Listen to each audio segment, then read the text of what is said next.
আসসালামু আলাইকুম রহমতুল্লাহি ওয়া বারাকাতুহু। আমি আপনাদের সামনে আবারও হাজির হয়েছি আরেকটা ক্লাস নেওয়ার জন্য। খেয়াল করেন।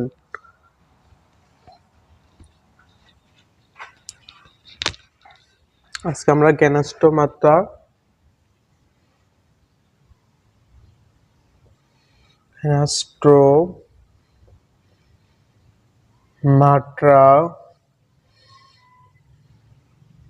এর শ্রেণী বিভাগ পড়ব।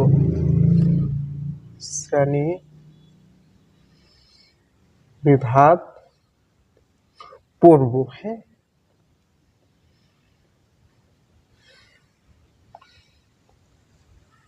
দেখো, এই জ্ঞানাষ্ট মাত্রা এই শ্রেণী বিভাগটা আমরা যখন পড়বো তখন আমরা দেখব যে এখানে 7টা শ্রেণী কিন্তু রয়েছে। এর মধ্যে 1 নম্বর হচ্ছে কন্ডিকটিস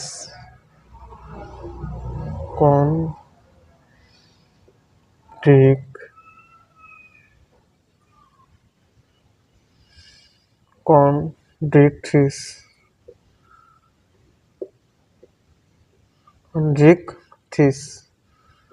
কন্ডিকটিস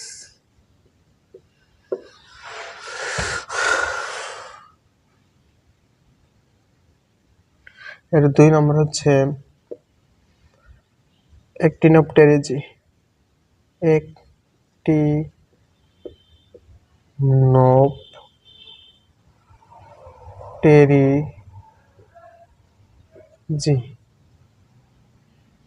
টেরিজি অ্যাক্টিনোপটেরিজি। 3 নম্বর হচ্ছে সারকোপটেরিজি আর হবে এখানে সারকোপটেরিজি।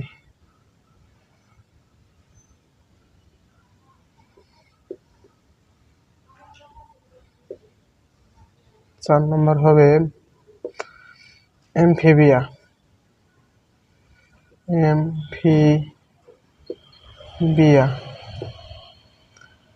5 নম্বর হবে রেপ্টিলিয়া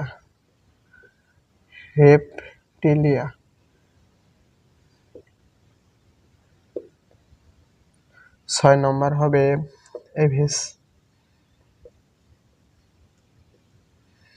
7 নম্বর হবে মামালিয়া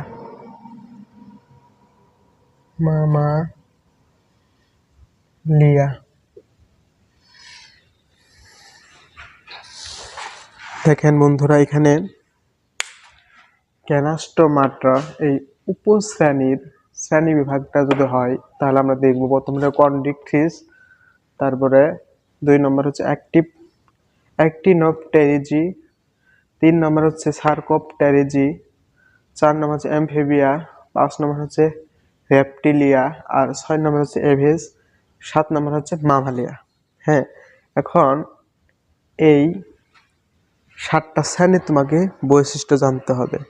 বুঝতে পারছো? এই 7টা শ্রেণী তোমার যদি বৈশিষ্ট্য জানতে পারো তবে কিন্তু তুমি পরীক্ষায় ইজি ভালো মার্কস পাবা। তাহলে এই কন্ডিকটিস, অ্যাক্টিনোপটেরিজি, সারকোপটেরিজি, হ্যাঁ, আমি এই 3টা শ্রেণীর বৈশিষ্ট্য তোমাদের দেখাবো। তোমরা নিজেরা এমফিবিয়া, রেপ্টিলিয়া, এভিস এবং মামালিয়া এই যে শ্রেণীগুলো এগুলোর বৈশিষ্ট্য নিজে নিজে পড়ে নিবা। হ্যাঁ, কারণ পরীক্ষায় প্রশ্ন কিন্তু আসে যে নিচের কোনটি এমফিবিয়া বা রেপ্টিলিয়া বা এভিস এর উদাহরণ। হ্যাঁ, এইভাবে উদাহরণগুলো বেশি বেশি করে শেখার চেষ্টা করবে। তাহলে এখন যদি আমরা কিছু বৈশিষ্ট্য লিখি, দেখো কেমন হয়।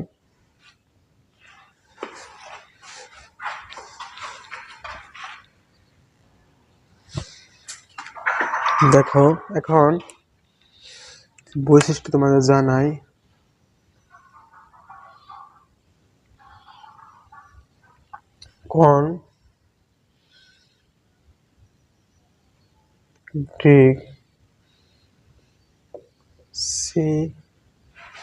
কন্ডিকটিস,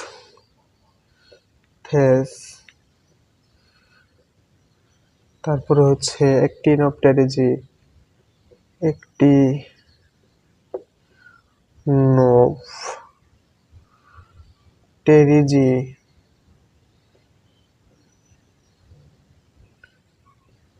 তারপরে হচ্ছে সার্কোপটেরিজি, সার্কোপটেরিজি।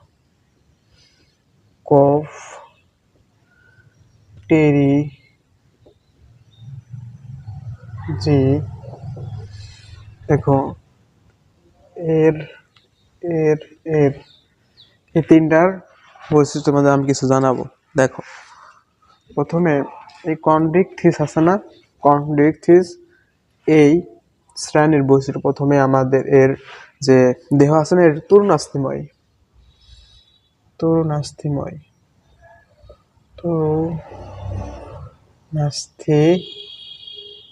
তরুণাস্থিময়।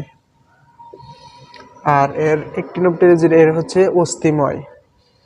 এর দেহ কি অস্থিময়, অস্থিময়। আর এই সার্কোপটেরিজিরও অস্থিময়, অস্থিময়। তারপরে এর হচ্ছে এর যে আইস আছে না, এটা হচ্ছে প্ল্যাকেট আইস,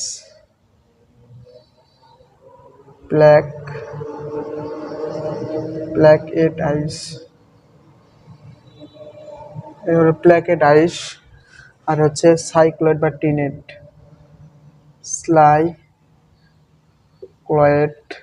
সাইক্লয়েড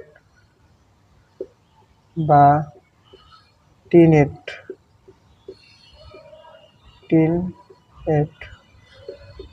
আর হচ্ছে গ্যানেট,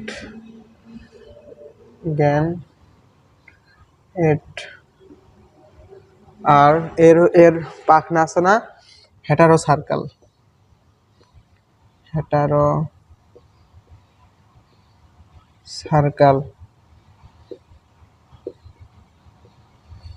আর হচ্ছে হেমো সার্কাল,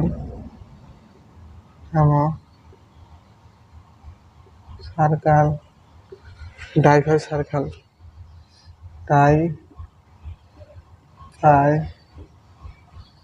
সার্কাল।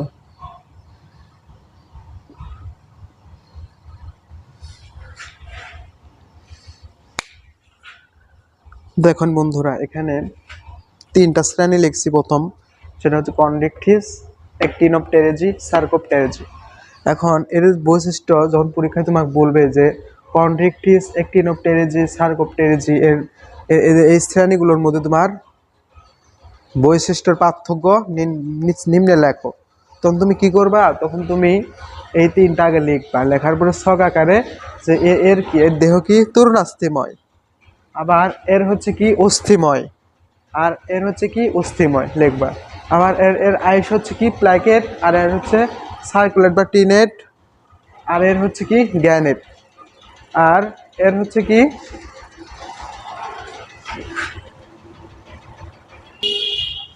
দেখেন।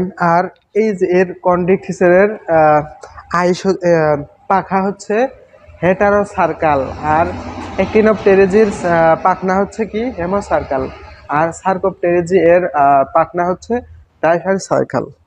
বুঝতে পারছো? তাহলে পরীক্ষায় যখন আসে তোমরা হয়তো এরকম ভাবে সুন্দরভাবে লিখতে পারবা। আর বইয়ে যে পড়াগুলো সুন্দরভাবে বাকি শ্রেণীগুলোর বৈশিষ্ট্য সুন্দরভাবে পড়ে নিবা। আর এর সাথে উদাহরণ আছে না, উদাহরণগুলো কিন্তু পড়ে নিবা। কারণ তোমার ইদানিং বইয়ে যখন তুমি প্রশ্ন যখন তোমাকে করবে, ডাইরেক্টলি তোমাকে কিন্তু এই প্রাণীর উদাহরণ চাইবে। যেমন কন্ড্রিকথিস শ্রেণীর মধ্যে কোন কোন প্রাণীটি পড়ে, হ্যাঁ, যেমন এভেস, এটা এই শ্রেণীতে মনে করেন যেগুলো পাখি আছে না, এই পাখিদের গ্রুপ হচ্ছে এভেস। এইভাবে তোমরা সুন্দরভাবে নিজের শর্টকাট টেকনিকের মাধ্যমে মনে রাখার চেষ্টা করবে। দেখবা যে তোমার জীববিজ্ঞান আসলেই অনেক সহজ একটা সাবজেক্ট। তুমি সুন্দরভাবে কিছু বৈশিষ্ট্য মনে রাখো শর্ট টেকনিকের মাধ্যমে, আর বাকি যে বিষয়গুলো তুমি এমনি এমনি আস্তে আস্তে অটোমেটিকলি জানতে পারবা। সো তোমাদের জন্য দোয়া করি, তোমরা ভালোভাবে পড়াশোনা করো। সো আজকে এ পর্যন্তই। আর আজকে থেকে আমি এই শ্রেণী বিন্যাস ও বিভিন্নতা এই ক্লাসটা আমি আজকে থেকে শেষ করলাম। সো তোমরা আরো ভালো করে, আরো অনেক আরো অনেক পড়া আছে, তোমরা সেগুলো নিজে ভালো করে পড়ার চেষ্টা করবা। সো আজকে জীববিজ্ঞান অধ্যায়ের এটাই আমি শেষ করে দিলাম। সো আমি হয়তো আর ক্লাস নিতে পারবো কিনা জানি না, কিন্তু আমার জন্য সবাই দোয়া করবা। আমি এবার প্রাণীবিদ্যা বিভাগে অধ্যয়নরত আছি। সো আল্লাহর রহমতে ভালো করে যেন পড়াশোনা করতে পারি এবং ভালো করে এস্টাবলিশ হয়ে তোমাদের আরও ভালোভাবে ক্লাস নিতে পারি। সুন্দরভাবে আশা করি তোমরা ভালো কিছু করো, আমিও ইনশাল্লাহ চেষ্টা করতেছি। সো আজকে এই পর্যন্তই। আসসালামু আলাইকুম ওয়া রাহমাতুল্লাহি ওয়া বারাকাতুহু।